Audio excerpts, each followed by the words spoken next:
क्या क्या चीजें इनहैंसमेंट में करनी है, ठीक है। तो मॉडल में देखो इस टास्क मैनेजमेंट सिस्टम में क्या है, सबसे पहले यूजर मॉडल है। यूजर मॉडल में सबसे पहले हमारे पास जो जो डेटाबेस है उसी की सबसे पहले डिस्कशन होती है, ठीक है। तो यूजर मॉडल आएगा सबसे पहले, उसके अंदर आपके पास क्या है, प्रॉपर्टी में ID, user name, email, password and role, ठीक है। ये रहेंगे।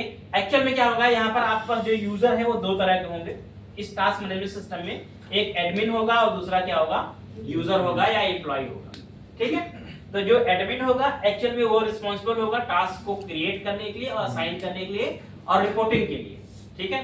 जो एम्प्लॉय होगा वो टास्क को कंप्लीट करने के लिए, प्रोग्रेस करने के लिए और अपनी टास्क की हिस्ट्री चेक करने के लिए होगा। Just like I am admin and I have created 4 task and assign to employees क्या करेंगे, एम्प्लॉइज अपना अपना टास्क परफॉर्म करेंगे, यानी कि वो प्रोग्रेस करेंगे, कंप्लीट करेंगे और कंप्लीट करने के बाद सबमिट कर देंगे, जिसकी रिपोर्टिंग मेरे पास तक हो जाएगी, ठीक है। तो दो तरह के यहाँ पर यूजर बनने वाले हैं, एडमिन एंड यूजर या एम्प्लॉय कह लो, ठीक है। एंड टास्क मॉडल में क्या क्या रहेगा, बेसिकली इसमें रहेगा आपके पास जो टास्क होगा उसमें आईडी होगा, टाइटल होगा, डिस्क्रिप्शन होगा, due date, status, priority and assign, ठीक है। असाइन टू में क्या रहेगा, यूजर आईडी रहेगी, किस यूजर को असाइन हुआ, ठीक है। दैट्स अ फॉर प्रायोरिटी क्या रहेगी टास्क की, आपकी लो, मीडियम और हाई रह सकती है कि भाई किस तरह का है। स्टेटस क्या होंगे आपके पास, किस स्टेटस में है, पेंडिंग है, प्रोग्रेस है और ये कंप्लीटेड है, ठीक है।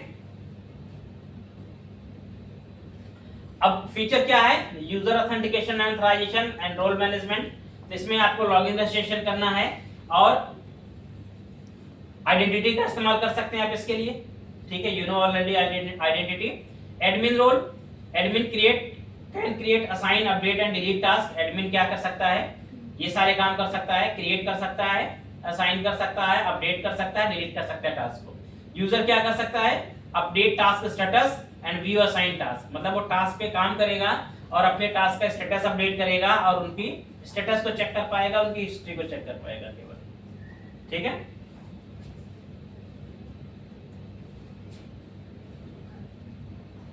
अब ये CRUD ऑपरेशंस, ये बिग CRUD ऑपरेशन तो चलो इसके अंदर रहेगा, उसका कोई मतलब नहीं है। Task filtering and searching, search by title, यानी टास्क पे फिल्टर आपको लगाने पड़ेंगे। जो टास्क, जैसे मेरे पास टास्क 50 लिस्ट में आ गए, अब मुझे किस टास्क पे सर काम करना है, तो मैं यहाँ पर by title, by priority, by और असाइन टू यूजर, सर्चिंग के लिए मेरे पास ये सब सर्च फिल्टर होने चाहिए, ठीक है। और फिल्टर सर्चिंग होनी चाहिए प्लस फिल्टर होना चाहिए पेंडिंग पे, कंप्लीटेड पे, इन सब पे मेरे पास फिल्टर भी होना चाहिए, ड्रॉप डाउन आना चाहिए। तो मुझे केवल सारे कंप्लीटेड देखने हैं, मैं कंप्लीटेड देख पाऊँ, सारे पेंडिंग देखने हैं पेंडिंग देख पाऊँ, ठीक है। सारे इन प्रोग्रेस देखने हैं, सारे इन प्रोग्रेस देख पाऊँ मैं। तो ये एडमिन लेवल पे फिल्ट्रेशन रहेगा, क्योंकि क्या होता है जब टास्क क्रिएट होंगे तो एक टाइम ऐसा आएगा टास्क क्रिएट होते होते बहुत लंबी लिस्ट हो जाएगी। अब बहुत लंबी लिस्ट हो जाएगी तो उस टास्क में फिल्ट्रेशन वाला आपको प्रॉपर करना पड़ेगा, ठीक है। टास्क को ऑर्डरिंग करनी पड़ेगी, शॉर्टिंग करनी पड़ेगी बाय ड्यू डेट, जो ड्यू डेट होगा उस पे आपको ऑर्डरिंग करनी पड़ेगी। अब वैलिडेशन आपको कहाँ का लगाने हैं, रिक्वायर्ड फील्ड्स, भाई टास्क जब भी आप बनेगा वैलिडेशन तो सब पे लगेंगे, जावास्क्रिप्ट वैलिडेशन भी लगेगा और सर्वर साइड वैलिडेशन लगाइए। Prevent assigning task with past due dates, ठीक है। तो बेसिकली अब टास्क जब आप असाइन करेंगे तो वहां पर कुछ वैलिडेशन होंगे किसी को, ठीक है, या टास्क क्रिएट करेंगे तो उसके वैलिडेशन होंगे। जैसे मान लो कोई टास्क मुझे असाइन कर रहे हो तो आपने उसका टाइम बता दिया कि भाई ड्यू डेट मान लो 1 हफ्ते के लिए है, ठीक है, या फिर मान लो 10 जुलाई की उसकी ड्यू डेट, तो आप नेक्स्ट डेट आप उसमें असाइन कर सकते हो। ऐसा नहीं कि आपने आज लिया और आपने 20 जून की ड्यू डेट दे दी। तो डेट वेट के प्रॉपर वैलिडेशन होने चाहिए कि टास्क कब असाइन होना चाहिए, या कौन सी डेट फॉरवर्ड लेगी, कौन सी डेट बैकवर्ड जाएगी, ठीक है। तो जहां भी होगा ये सब आपको ध्यान रखना पड़ेगा। अजाक्स jQuery बेसिकली आप इसका यूज करेंगे सर्च फंक्शनलिटी के लिए, टास्क का स्टेटस अपडेट करने के लिए, टास्क आप डिलीट करने के लिए यूज कर सकते हैं, ठीक है। बूटस्ट्रैप यूज करेंगे आप अपना किसके लिए, यूआई डिजाइन करने के लिए। टोस्टर नोटिफिकेशन यूज करेंगे अलर्ट्स देने के लिए, ठीक है। ये एक स्मॉल सी लाइब्रेरी है जिसका हम यूज करते हैं नोटिफिकेशन के लिए, कि अगर आपको सक्सेस का, फेलियर का कोई भी मैसेज देना हो, you can just use the toaster, ठीक है। आप इसका इस्तेमाल कर सकते हो। वैसे बूटस्ट्रैप के अंदर भी अलर्ट्स आने लगे आजकल हैं, तो आप बूटस्ट्रैप 5 का भी यूज करोगे तो उसमें भी आपको मिल जाएगा, टोस्टर भी यूज कर सकते हैं। ठीक है, अब इसके अंदर और क्या हो सकता है, that's different thing. Progress chart, I mean task progress chart बना सकते हैं, chart.js नाम की लाइब्रेरी आती है। ये ऑप्शनल फीचर है जिसे हम इनहेंस कर सकते हैं, बट नॉट फॉर नाउ। अब भाई आप इसको एक्सटेंडेड कह सकते हैं कि इससे पहले आप अपना काम कर लो, उसके बाद इसको देखना। तो आपके पास एक लाइब्रेरी होती है, इसमें चार्ट की प्रोग्रेस आप डेवलप कर सकते हैं कि चार्ट की प्रोग्रेस, आई मीन जितने भी टास्क हैं उस चार्ट में प्रोग्रेस क्या है, कहां तक पहुंचे हुए। ठीक है, ईमेल नोटिफिकेशंस, जब किसी यूजर को आपने कोई भी टास्क असाइन किया तो उसके पास एक मेल जाना चाहिए। ठीक है, तो मेल नोटिफिकेशन भी आप इंप्लीमेंट कर सकते हैं। Drag and drop task management, अब task drag and drop feature होता है jQuery UI का, जिसमें हम कोई चीज किसी को असाइन कर, मान लो यहाँ पर मेरे पास एम्प्लॉइज के नाम आ जाए, अब मैं क्या करूँ, उस पर कोई भी टास्क चाहिए तो उसके टास्क ला करके ड्रैग करके ड्रॉप कर दो, उसका साइन हो जाए। तो ड्रैग एंड ड्रॉप फीचर भी होता है, फाइल अपलोड करते ड्रैग एंड ड्रॉप में, बस ये आता है वो फीचर, वो कोई मुश्किल फीचर नहीं है, बट इसे हम इंप्लीमेंट कर सकते हैं। ठीक है, एवोल्यूशन क्राइटेरिया आपके पास क्या क्या है, प्रॉपर MSC आर्किटेक्चर होना चाहिए, कोड रीडेबिलिटी एंड मेंटेनेबिलिटी ठीक होनी चाहिए आपके पास, डेटाबेस एफिशिएंसी, रिलेशनशिप और माइग्रेशन ठीक होने चाहिए, it means relationship should be good, normalization perfectly applied होना चाहिए, security best practices, hash password, password आपको क्या करना है, हैश करके रखना होगा, एंड रोल बेस्ड एक्सेस होना चाहिए। एडमिन है तो एडमिन को स्पेसिफिक पर्टिकुलर पेज एक्सेस है, ठीक है, एम्प्लॉय को पर्टिकुलर पेज एक्सेस है, तो जो जिसका रोल होगा उसके अकॉर्डिंग उसका क्या होगा, पेज का एक्सेस होगा। ठीक है, तो रोल बेस क्या होना चाहिए, उसका एक्सेस होना चाहिए। और एजाक्स इंप्लीमेंटेशंस आपके होने चाहिए, बिकॉज ऑफ कहीं कहीं पर जहां पर आपके पास टास्क अपडेट वगैरह करना है, फिल्टर करना है, सर्चिंग वर्चिंग करनी है, तो उसके लिए बेस्ट पार्ट आपका एजाक्स ही होता है, तो आप एजाक्स से ही हैंडल करेंगे। ठीक है, एजाक्स ही यूज करना होगा। तो ये कंप्लीटली फीचर आपके पास प्रोजेक्ट का है। अब इसके बाद इसमें सबसे पहले मैं आपको एक बार ब्रीफ करूंगा इसके यूजर्स, आई मीन इसके रोल को और इसकी फंक्शनैलिटी को। ठीक है, अब देखो मोटी मोटा इस प्रोजेक्ट की फंक्शनैलिटी क्या हमने डिसाइड की हुई है, क्या समझी हुई है। ये एक टास्क मैनेजमेंट सिस्टम है जहां पर दो तरह के यूजर है। ठीक है, नंबर 1 क्या है, एडमिन है, एंड नंबर 2 क्या है, मान लो एम्प्लॉय है। ठीक है, सो एडमिन क्या कर सकता है, एडमिन के पास क्या काम है, एडमिन कैन डू, देखो दोनों यूजर क्या करेंगे, लॉगिन दोनों ही करेंगे, एम्प्लॉय भी लॉगिन करेगा और एडमिन भी करेगा, दोनों ही लॉगिन करेंगे। तो login and sign out, log out कह लो इसे, दोनों फंक्शनैलिटी दोनों के पास रहेगी। यस सर, ठीक है, ये एम्प्लॉय के पास भी रहेगी और एडमिन के पास भी रहेगी, क्योंकि दोनों एम्प्लॉय हैं तो डजंट मैटर, दोनों के पास रहेगी। ठीक है, एक ही पेज से लॉगिन दोनों करेंगे, रोल बेस्ड है, कोई इश्यू नहीं। ठीक है, दूसरी चीज है कि जो एडमिन होगा उसके पास एक रोल रहेगा कि create task new employ, new, अगर कोई नया यूजर या नया एम्प्लॉय क्रिएट करना है तो एडमिन क्रिएट कर सकता है। ठीक है, मैनेज एम्प्लॉय, मैनेज में क्या कर सकता है, डिलीट करना हो, उसे अपडेट करना हो, ठीक है, उसे शो कराना हो, जो भी करना है वो मैनेज, मतलब एक एम्प्लॉय क्रिएट करना नया है, उसे डिलीट करना, मैनेज करना, जो भी करना है वो तुम एडमिन के रोल से करो। रजिस्ट्रेशन है कुल मिला करके, ठीक है, लेकिन रोल बेस्ड है, ये एम्प्लॉय कोई नया यूजर नहीं क्रिएट कर सकता है, जब भी क्रिएट करेगा तो एडमिन क्रिएट करेगा, दैट्स अ फीचर। ठीक है, नेक्स्ट थिंग, तो एडमिन का एक काम तो हो गया कि भाई वो एम्प्लॉय क्रिएट कर रहा है, एम्प्लॉय मैनेज कर रहा है। दूसरी चीज क्या है, क्रिएट टास्क, तो यहां पर क्या कर सकता है, क्रिएट टास्क, अपडेट टास्क, ये सब आप बेसिकली फीचर बनाओगे। डिलीट टास्क, ठीक है, अब डिलीट टास्क जैसे मान लो आप क्रिएट कर रहे हो, क्रिएट करते समय क्या क्या बातें ध्यान रखनी है, डुप्लीकेट टास्क नहीं बनना चाहिए। अपडेट करते समय कोई ऐसी इंफॉर्मेशन आप अपडेट ना करें, जैसे मान लो टास्क किसी को असाइन हो गया तो आप उसको अपडेट नहीं कर सकते हैं, टास्क किसी कोई काम कर रहा है कोई किसी टास्क पे तो आप उसको डिलीट नहीं कर सकते हैं, ये सारे वैलिडेशन होने चाहिए। ठीक है, क्योंकि टास्क हम डिलीट वही कर सकते हैं जो अभी इनकम्प्लीटेड है या करंटली क्रिएटेड हुआ है, किसी को असाइन है या कंप्लीट हो गया तो डिलीट नहीं कर सकते ना उसका, क्योंकि वो रिपोर्ट हिस्ट्री में आ जाएगा। ठीक है, तो फिलहाल वैलिडेशन चेक्स आप पे रहेंगे, ये इंपॉर्टेंट होता है प्रोजेक्ट के अंदर, ये खास बात होती है। काम तो सिंपल है लेकिन वैलिडेशन चेक बहुत सारे होते हैं। उसके बाद क्रिएट कर दिया आपने टास्क, ये तो टास्क हो गया। सो टास्क हिस्ट्री, तो यहाँ पर टास्क हिस्ट्री होगी, ठीक है, फिल्टर के साथ, फिल्टर बाय स्टेटस, स्टेटस पे फिल्टर हो गए। एक तो लगाएंगे आप, जैसे मान लो सारे टास्क मुझे देखने हैं, मैंने यहाँ पर सारे टास्क देख लिए, ठीक है। अब सारे टास्क खुल तो गए लेकिन मुझे सर्च करना है कि भाई यहाँ पर फिल्टर लगाना है मुझे कि मैं जहाँ पर जो टास्क है वो कंप्लीटेड वाले टास्क देखने हैं, पेंडिंग देखने हैं, इन प्रोग्रेस देखने हैं, ठीक है। तो वो टास्क सारे हिस्ट्री में मेरे आने चाहिए। दूसरी चीज है सर्च बाय एम्प्लॉय, एम्प्लॉय पे भी सर्चिंग होनी चाहिए कि मैं देखना चाहता हूँ कि इस पर्टिकुलर एम्प्लॉय को कितने टास्क असाइन है, कौन कौन से टास्क असाइन है, उसका क्या स्टेटस है, ठीक है। तो फिल्टर लगेगा और सर्चिंग लगेगी। दो ड्रॉप डाउन बनाएंगे, एक ड्रॉप डाउन में हम फिल्टर लगाएंगे, ठीक है, जिसमें स्टेटस दे देंगे, और दूसरे में दे देंगे क्या हम लोग एम्प्लॉयज की लिस्ट। इसमें जिस भी एम्प्लॉय को हम सेलेक्ट करेंगे उस एम्प्लॉय के सारे असाइन टास्क आ जाएंगे मेरे ग्रेड के अंदर, टेबल के अंदर,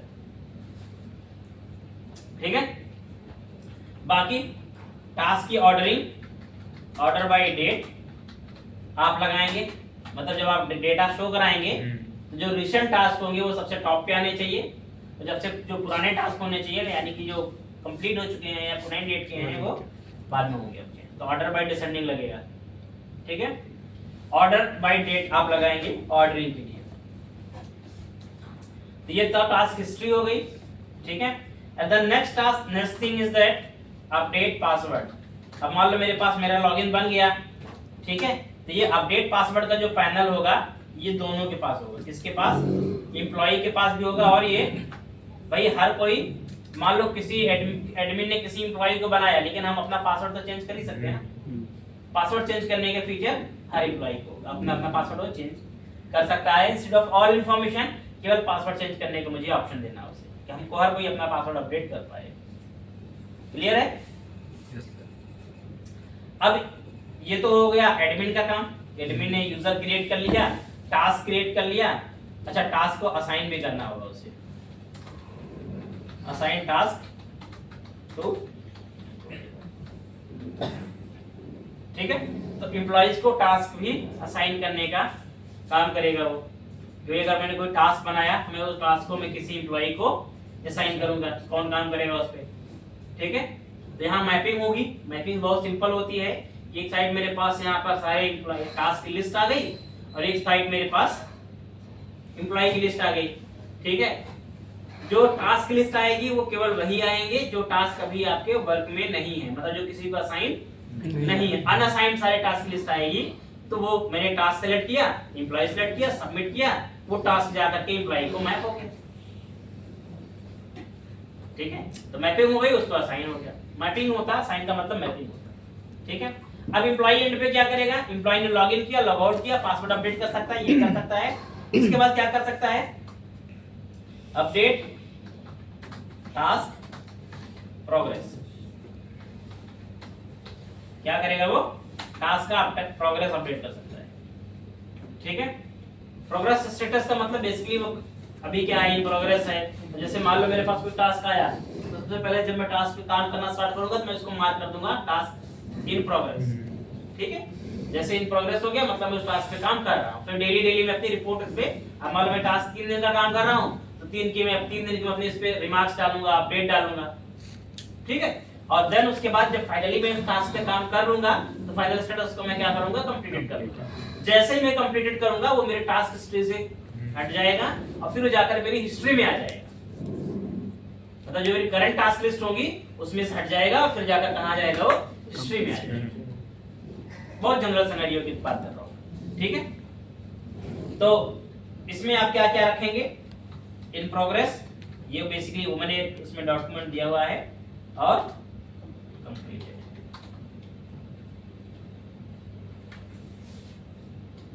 स्टार्टेड भी होगा, आई मीन जैसे कोई टास्क आप स्टार्ट करोगे वैसे स्टार्टेड का मतलब यही होगा, इन प्रोग्रेस, यही रखना है। ठीक है। इसके अलावा show all task last task history, last task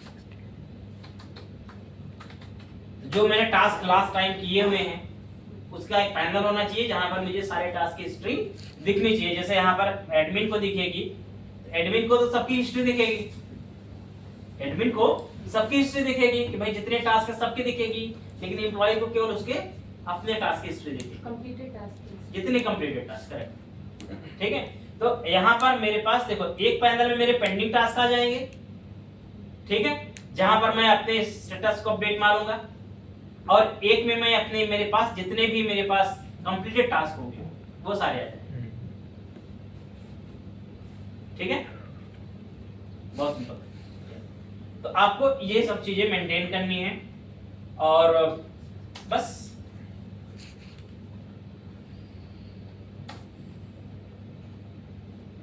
इसमें इतना ही काम है, ठीक है। तो टास्क यहां से कम जैसे ही कंप्लीट होगा टास्क क्लोज हो जाएगा और वो आप जो एम्प्लॉय होगा उसकी हिस्ट्री में प्लस एडमिन की हिस्ट्री में दोनों जगह शो होने लगेगा, ठीक है। तो टास्क को दो जगह हमें एक तो देखो हिस्ट्री दिखानी होगी अलग से और दूसरा करंट टास्क मेरे जितने भी होंगे वो अलग से दिखाएंगे, ठीक है। और फिल्टर भी आपको लगाने होंगे प्रॉपर का, साइन दिखाने हैं ना साइन दिखाने हैं, किसको क्या दिखाना है वो तो सब फिल्टर से निकल आएंगे, ठीक है। That's a point. अब इसके लिए सबसे इंपॉर्टेंट है कि इसका डेटाबेस स्ट्रक्चर कैसा रहेगा या डेटाबेस में आपको क्या बनाना है, कैसे बनाना है, ठीक है। सबसे इंपॉर्टेंट चीज आपकी डेटाबेस स्ट्रक्चर यहाँ पर। डेटाबेस स्ट्रक्चर में देखो बहुत सिंपल चीज है। एक तो अगर हम आइडेंटिटी का इस्तेमाल करेंगे तो ये जो लॉगिन की फंक्शनलिटी है, रोल मैनेजमेंट की फंक्शनलिटी, ये सब तो हमारे पास अपने आप ही बन के आ जाएगी, ठीक है। तो ये सब कुछ हमें करने की जरूरत नहीं, लॉगिन रोल वोल हमारा क्या रहेगा बन के आ जाएगा सब कुछ। तो एक तो हम आइडेंटिटी का इस्तेमाल करेंगे, identity for login, registration, role management, ठीक है। ये सब चीजों के लिए क्या है आइडेंटिटी यूज करते हैं, ठीक है। द नेक्स्ट थिंग, आपके पास इसमें से क्या है आपकी टेबल सारी बन के आ जाती हैं, ठीक है। टेबल में 1 2 3 कॉलम बढ़ा लेना, जैसे जो आपकी एसपी नॉट यूजर्स आती है उस यूजर्स टेबल के अंदर आप बढ़ा लेंगे 2 3 column, first name, last name, email, mobile, gender, ठीक है। ये सब उसके अंदर 2 4 कॉलम और बढ़ा लेंगे आप, बाकी तो ऑलरेडी सारे कॉलम बना के देते ही वो, सब कुछ बना बना मिल जाएगा, ठीक है। दूसरी चीज होती है टास्क, इसके लिए आपको टेबल बनानी है, टास्क के लिए आपको टेबल बनानी है। तो देखो टास्क की हमेशा 2 टेबल, जब कोई टास्क क्रिएट होगा इसकी 2 टेबल बनेगी, एक पेरेंट टेबल होगी और इसकी चाइल्ड टेबल होगी, ठीक है। तो पेरेंट टेबल चाइल्ड टेबल का मतलब क्या है कि जैसे मान लो कोई टास्क बना, एक टास्क बन गया, लेकिन उसकी जो टास्क का जो जब कोई एम्प्लॉय इस पे काम करेगा तो उसकी प्रोग्रेस हिस्ट्री बनेगी, तो उस प्रोग्रेस हिस्ट्री को कहां अपडेट करेगी, उसकी एक चाइल्ड टेबल होगी जहां पर उसकी प्रोग्रेस हिस्ट्री जाएगी, ठीक है। तो वो कैसे बनेगा, सबसे पहले टास्क टेबल में क्या रखना आपको मैं बताता हूं। इसके अंदर क्या क्या कॉलम रहेगा, आईडी रहेगा, ठीक है, टाइटल रहेगा, टास्क की आईडी, टास्क का टाइटल, टास्क का डिस्क्रिप्शन,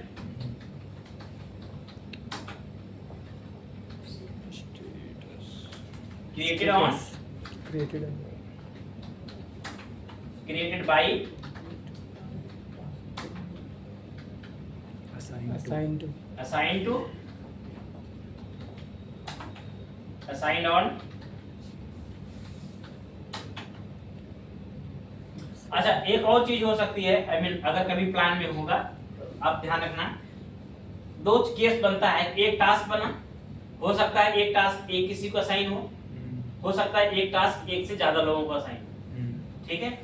तो अगर एक टास्क एक से ज्यादा लोगों को असाइन होगा तो आपकी रिलेशन 1 to many हो जाएगी, जो रिलेशनशिप बनेगी वो 1 to many बनानी पड़ेगी आपको, ठीक है, या मे बी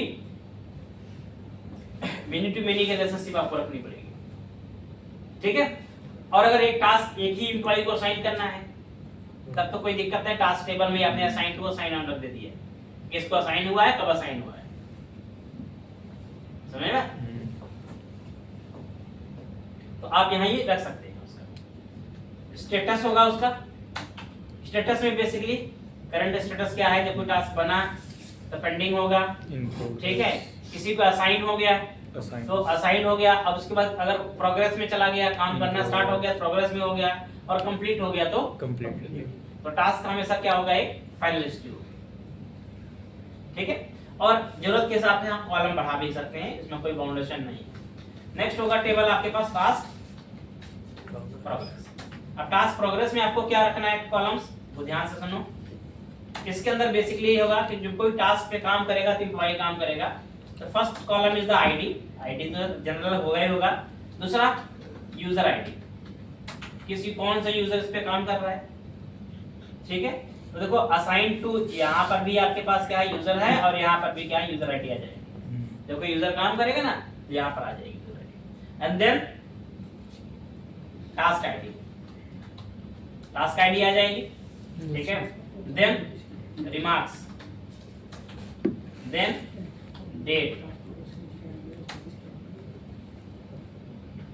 यूजर की देन स्टेटस। कॉलम की आईडी, टेबल की कॉलम, रो की आईडी। ये दो टेबल प्राइमरी आपके हैं टास्क के लिए, एक टास्क टेबल और टास्क प्रोग्रेस टेबल।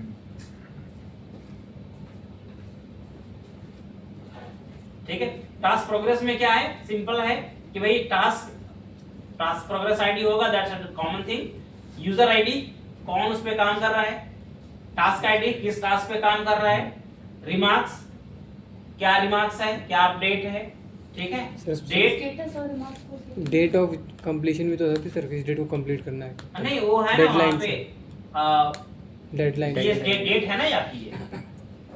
हाँ, एक और चीज बनेगी यहाँ पर, dated on, dated by, assigned to assign on, और यहाँ पर एक ड्यू डॉट असाइन ऑन बनेगी, यहाँ पर एक ड्यू डेट बनेगी, यहाँ पर ना एक ड्यू डेट भी होगी, क्योंकि असाइन हुआ एक दिन और ड्यू डेट, इसके बीच आपका टाइम फ्रेम निकल के आ जाएगा, समझ रहे हो आपको।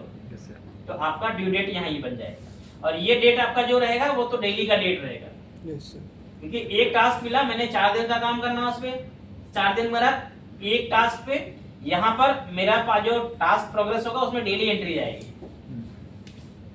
उसमें मेरी डेली एंट्री है, क्योंकि इसमें डेली की प्रोग्रेस रिपोर्ट है ना मेरी, डेली मैं उस पे क्या काम कर रहा हूँ इसी रिपोर्ट से पता चलेगा, और ये डेली अपडेट करना होता है, ये आपको डेली अपडेट करना होगा, ठीक है।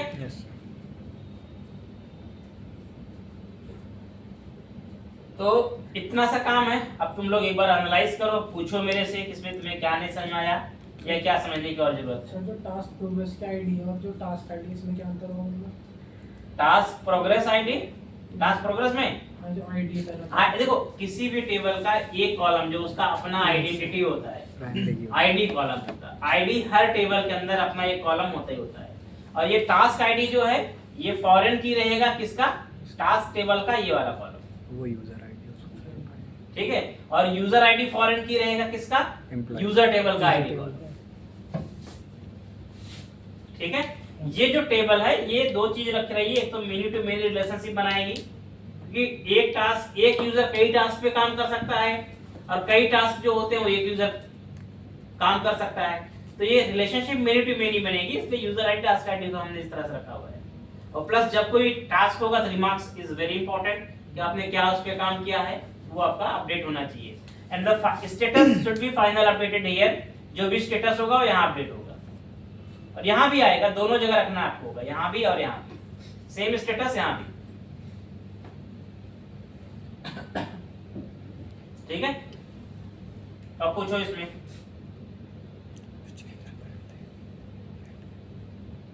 टेबल आपकी यही रहेगी, बाकी आइडेंटिटी वाली टेबल से आपका सारा काम हो जाएगा, इसमें सारे टेबल बन के आ जाती हैं, इसकी टेबल यही रहेगी।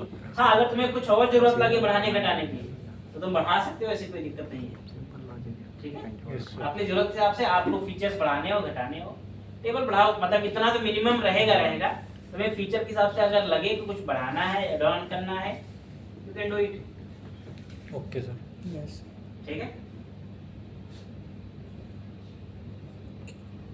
तो एक प्रोजेक्ट तो तुम्हारे पास ये हो गया, जो तुम्हें करना। अब तुम लोग सबसे पहले बताओगे मुझे, ये काम तुम्हारे पास है, ये तो पेजेस तुम्हारे पास हो गए और टेबल का स्ट्रक्चर तो तुम्हें पता हो गया, ठीक है। अब इसमें तुम्हारे जो चैलेंज आएगा, एक तो चैलेंज देखो सिंपल सा आएगा ये कि तुम आइडेंटिटी तुमने यूज किया हुआ है, Yes. ठीक है। लॉगिन करना सिंपल काम है, वो तो कर लोगे, ठीक है। एक काम इसमें और है, दैट्स रोल मैनेजमेंट, राइट।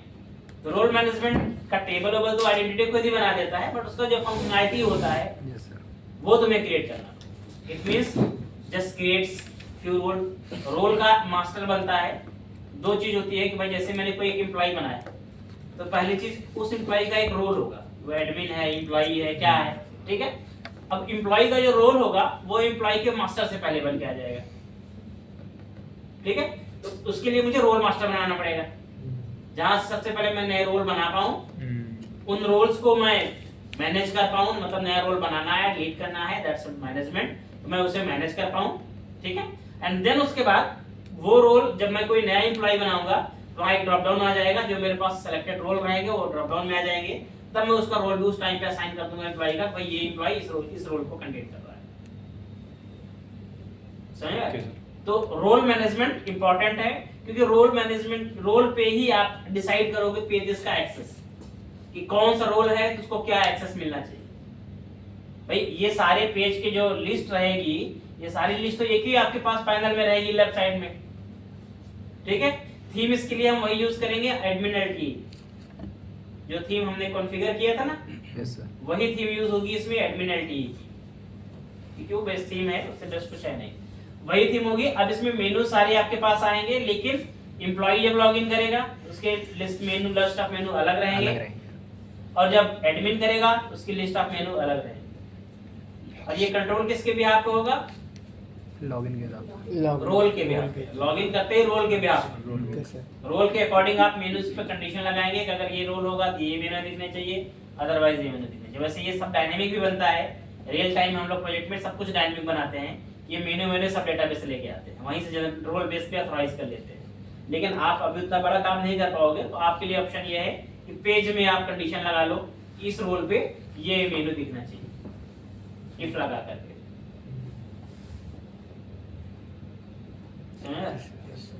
तो अब बताओ इसमें कितना टाइम लगाओगे, क्या तुम्हारा मैनेजमेंट है, क्या एस्टिमेशन है, और किस तरह से शेड्यूल करोगे इसको। अब तुम लोग बताओ मुझे।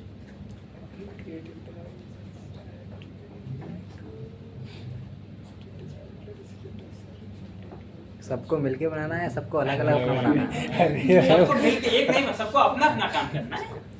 तुम तो बात ही चलता है। मैं उसी के हिसाब से फिर सबको देखो अलग अलग काम दे दूंगा ना तो कोई नहीं कर पाएगा, ठीक है। तो मैं चाहता हूँ कि तुम लोग एक दूसरे की हेल्प से काम करो, लेकिन ऐसा नहीं है कोई दूसरा कर लिया तुमने कॉपी करके रख लिया, ठीक है। क्योंकि यही प्रोजेक्ट जो होगा तुम्हारा फाइनल बेस होगा, इसी के बिहाफ पे तुम आगे काम भी कर पाओगे। अगर ये चीज तुम्हारी अच्छी नहीं रही, तुम अपने से नहीं करोगे तो कभी भी काम नहीं कर पाओगे। लॉगिन वाला तो आसान बन जाएगा। तो मोस्टली जब तुम फ्लोर पे जाते हो ना, पहले तुम्हें ऐसे ही काम दे दिए जाते हैं शुरू में टेस्टिंग के लिए। बहुत आसान है। तो अगर तुमने यहाँ काम किया है तो वहाँ टाइम पे करके दे दोगे और तुम्हारी परफॉर्मेंस तुरंत जज हो जाएगी। और अगर तुम वहाँ लटक गए जा करके काम नहीं किया हुआ है, फिर वो बोलेंगे भी तो इसको भेजो इसको सेंटर से काम करेंगे। एडमिन वाला तो पूरा CRUD ऑपरेशन है, कुछ नहीं, खाली एक तो बस फंक्शन लिख वो के से बुलाना ध्यान है। रखो। हिस्ट्री दिख रही है। अरे वो बात इसलिए कोड सबको अपना अपना करना है। इतना करो ना सर, देखो प्रोजेक्ट सेम है लेकिन login कोड कितना सबको अपना अपना आसान है। करना है। क्रिएट में खाली डेटा फॉर्म बना के खाली डेटा वैलिडेट करके बहुत जल्दी 4 नंबर तक तो सही है सब कुछ। असाइन ये टास्क भी टू हो जाएगा, एम्प्लॉय, इसमें एम्प्लॉय की आईडी डालनी है। Assign task to employee. जब हम टास्क क्रिएट करेंगे सर दिन के कितने घंटे मान के चलें? दिन में मतलब कितने घंटे देने पड़ेंगे डेली? डेली कम से कम 6 घंटे, मिनिमम 6 घंटे आपको यही करना है, 5 दिन। क्योंकि 2 प्रोजेक्ट आपके पास हैं। ये करोगे तो इससे थोड़ा सा बड़ा प्रोजेक्ट है दूसरा वाला, ठीक है। तो जब ये कर लोगे, अब देखो 2 प्रोजेक्ट में दोनों में हम लोग कॉन्सेप्ट भी चेंज करेंगे। जैसे इस प्रोजेक्ट के अंदर हम क्या कर रहे हैं, अपना आइडेंटिटी यूज कर रहे हैं, एंटिटी यूज करेंगे, कोड फर्स्ट अप्रोच यूज करेंगे, ठीक है। दूसरा प्रोजेक्ट के अंदर अप्रोच चेंज कर देंगे। Data first approach. उसमें हम डेटाबेस फर्स्ट अप्रोच यूज करेंगे, प्रोसीजर बनाएंगे और हो सकेगा तो हम आइडेंटिटी की एंटिटी फ्रेमवर्क जगह पे EDU.NET यूज कर लेंगे। पूछा था सर हमने डेटा कह रहे थे एंटिटी। सर ये क्लास के टाइम पे भी यही करना है। क्लास के टाइम पे भी यही करना है। इट मींस सबसे पहला टारगेट आपका प्रोजेक्ट है, प्रोजेक्ट ही आपकी क्लास है, प्रोजेक्ट ही आपका प्रैक्टिकल, प्रोजेक्ट ही सब कुछ है। 4-5 दिन में हो जाएगा। पागल है। 5 दिन और अगर कोई दिक्कत आती नहीं, हो जाएगा, है ज़्यादा तो टाइम मेरे से पूछो, डेली सोल्यूशन मिलेगा। लेकिन फिर से वही बात है ना, तुमने डे में एस्टिमेशन नहीं करना है, घंटे में करना है। 40 घंटे। और पर डे का शेड्यूल मुझे बताना पड़ेगा तुम्हें कि इस दिन मेरा ये काम होगा। तो सर कल को बताएंगे फिर एकदम से तो गलत वो हाँ कर कोई देंगे। बात नहीं है, तुम ले लो टाइम, है ना। टेक अराउंड टाइम, लेकिन कल तक मुझे प्रॉपर एस्टिमेट और शेड्यूल करके बता दोगे, ओके। ठीक है? तो इसमें से कुछ काम तो तुमने कर रखे हैं, यस ठीक है? अब देखो वही बात बताई मैंने ना कि जब हम कोई काम होता है तो हम लोग अप एंड डाउन दोनों मैनेज करते हैं। जो मैंने काम किया हुआ है, जो मुझे आता है वो मेरे जल्दी हो सकता है, ठीक है? जो मुझे लगता है मेरे लिए टफ है, ठीक है, तो अगर हम इक्वल टाइम एस्टिमेट करेंगे तो भाई आप बैलेंस कर लो, ठीक है? हालांकि इसमें ऐसा कोई काम नहीं है, ये तुम्हारा पूरा प्रोजेक्ट में बैठूंगा 3 घंटे बना के दे दूंगा, 2-3 घंटे ज्यादा टाइम लेगा नहीं है, ठीक है? क्योंकि इसमें कुछ है ही नहीं वैसे तो, लेकिन तुम फिर भी अपने लेवल पे एस्टिमेट कर लो, ठीक है? मैनेजर तुम्हारा तुम्हें ऐसे ही, क्योंकि भाई उसके लिए मैनेजर तुम्हारे लिए कुछ नहीं हो, ये बोलेगा तो 2 घंटे का काम है सर केवल। पिछली बार सर लॉगिन बनाया था तो सर लग गया था 6 उसमें घंटे लगभग लग गए। सर 2-3 घंटे 2 लग दिन गए। तो लग गए थे सर, 2 घंटे मतलब 4 घंटे लग गए थे सर।